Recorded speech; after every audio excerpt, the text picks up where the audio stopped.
This week, I had a great conversation with another tutor who had purchased my techniques for setting up your successful tutoring business. And I wanted to go back and talk about what she learned and how I helped her. And so I'm going to grab my notes so that I make sure I don't miss anything important. And we're going to dive right in. Okay, so the very first thing that I learned about this brand new tutor was her name, Katrina. Hi, Katrina. If you're listening, this one is for you. I know that you're going to be a highly successful tutor because you've been a teacher for many years. And what she told me is she's been teaching math for the last few years online since COVID, and she joined a virtual school. And so she's been doing that. And so she's way ahead of the curve as far as like being comfortable putting on a pair of headsets and teaching a student how to learn. And as a matter of fact, what she told me was that she's been teaching students in groups, and some of her classes have been pretty large. And I was like, wow, that's really incredible. So she was kind of looking for a way to transition. She's in her mid 50s and looking to transition out of the classroom. And let's face it, once you get into your 50s and you've been in the classroom over 20 years, you're ready for a change, right? We love our students. We love spending time with our students, but there's a lot more than just the teaching that's going on during the course of the day. You're managing behaviors, you're managing class schedules, you've got kids coming and going. It's just a lot. There's a lot on your plate, whether you're in a traditional classroom or you're teaching online. And so what my course is meant to do is to inspire you to take the first steps to setting up your successful tutoring business. And in the course, I outline things like, so you're ready to leave. What's your next step? Don't do anything until you do some of these things. You want to tutor in person or online? How are you going to run your meetings? What is that going to look like? What curriculum are you going to use? What tools do you have in your toolbox right now? How much are you willing to spend? Are you going to try to do it all for free, or are you going to invest in some subscriptions? How are you going to schedule your meetings? How are you going to invoice and send information to parents? And so when I originally created the course, I was using all free things. And I think the course has a lot of value to it, because if you want to DIY this, you totally can. But as I was talking to Katrina and she was asking me questions, she's like, well, you were kind of showing me this, but then it didn't really work. So I wanted to know more. And I said, yeah, absolutely. And then we dove into some things that weren't quite what she was looking for, or maybe I didn't quite get finished, which is completely fine, because again, when I recorded that, it was about, I think, 2 years ago, when I was really kind of diving into coaching. And I still think the course has a ton of value.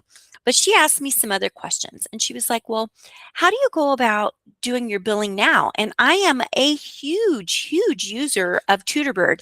And I know there's other tools out there. TutorBird, if you want to sponsor me, I talk to you about you all of the time. If you want to sponsor me, I will talk about you even more.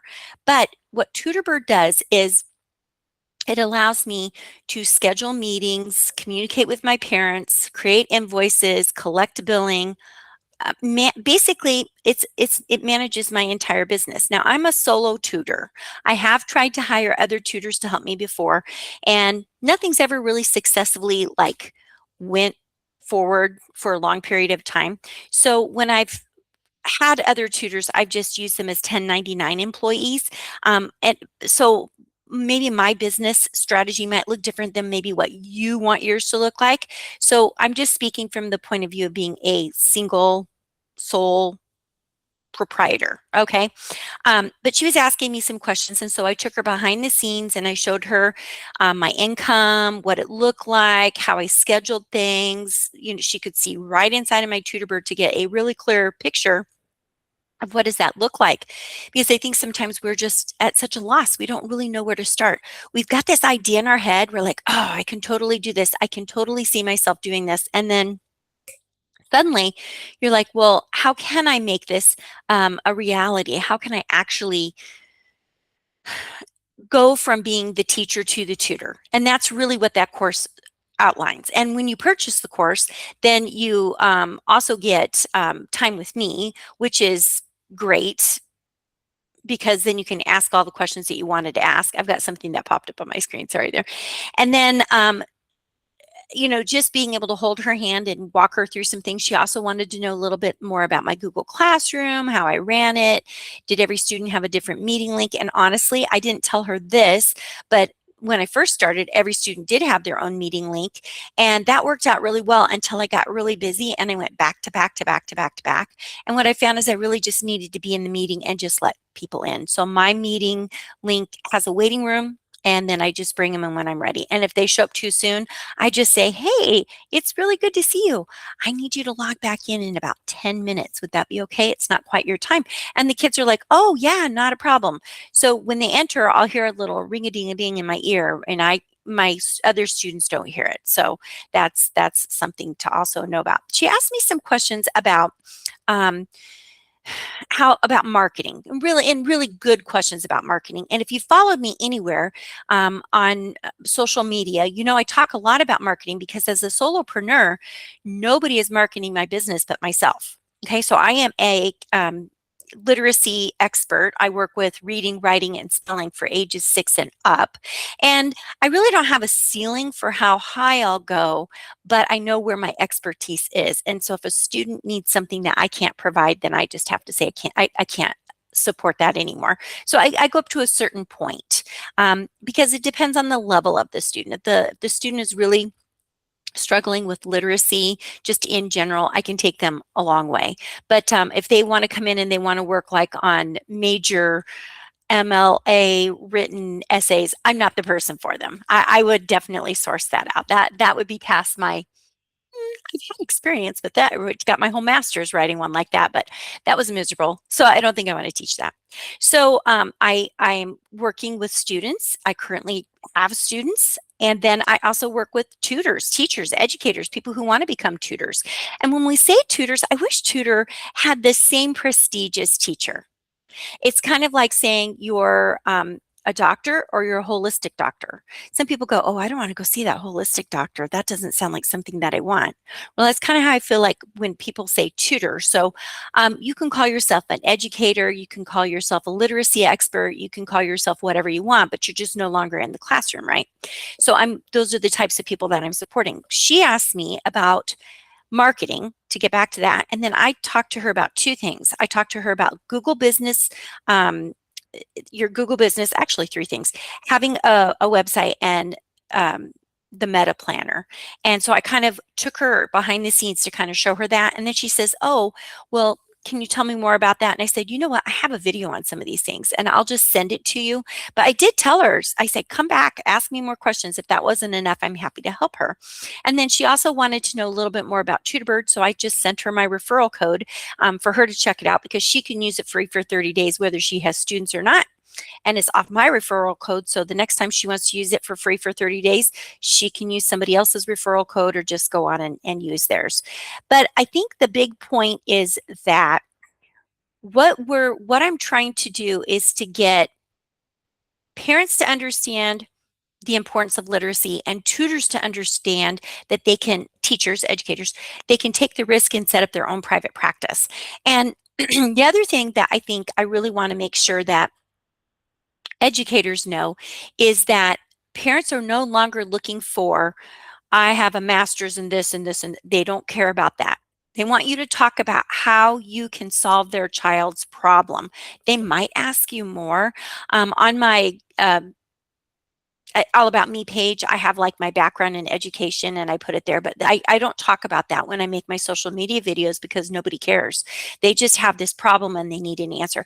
It would be like me saying to the rodent guy, if I had a rodent problem, well, where'd you go to college? Well, he might not have gone to college, or maybe he's got a PhD in something and left because he wanted something that he could just show up and do. So, again, if you're offering a service, you're offering an answer, a solution to a problem. And so therefore you want to speak about that. So I just wanted to kind of circle around on the coaching opportunities that you can get with me.